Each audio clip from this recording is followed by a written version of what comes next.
Porta in avanti la sfera, sposta tutto nella zona di Oliviero, poi Lebian riesce a eludere il pressing, lancia a Piemonte, Piemonte in area di rigore, Piemonte il tiro, il palo di Piemonte, Cagliazzo e Fusini, Fischer, Perselli che ha preso il posto di Gallazzi e Doms, in avanti Krelland, Schmilischi e Dont. Adesso Visentin, azione personale, entra in area Visentin, Crolei, Visentin, calcio di rigore, in questo caso segnalato dal direttore di gara, calcio di rigore per fallo di Fusini.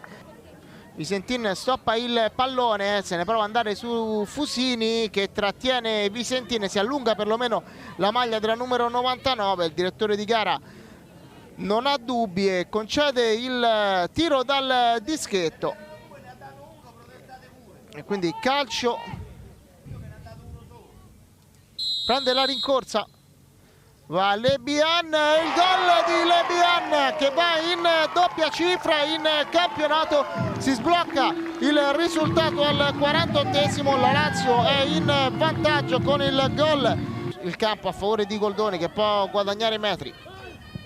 subito in profondità per Lebian che in qualche modo comunque riceve la sfera, giocata con Simonetti, ancora Lebian, fa passare per Oliviero che stoppa la sfera, Oliviero va al tiro, Oliviero,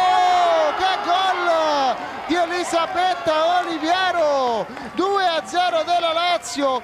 il primo gol in campionato di Oliviero al minuto numero 53, una perla quella di Oliviero, il gol dell'ex ma di gran pregio perché l'ha messa praticamente all'incrocio dei pali,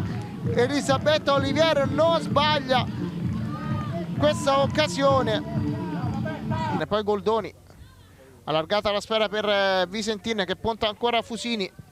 poi va da Goldoni, fa passare per Simonetti, adesso sembra giocare con maggiore scioltezza, gioco allargato per Oliviero, pallone basso in area di rigore per Lebian, il gol ancora di Lebian, il 3-0 al 56esimo e anche questo è un altro grande gol da parte della Lazio, da parte di Clarisse Lebian che non sbaglia e la mette a fil di palo, per lei sono 11 all'interno di questa stagione e va ancora a migliorare il record come miglior Oliviero cade a centrarsi, preferisce ancora Simonetti che prepara un cross, adesso Piemonte di testa e prova a girare ma non trova lo specchio della porta, per un'azione personale ancora Visentin, cerca di rientrare, va al limite dove c'è Eriksen, poi Lebian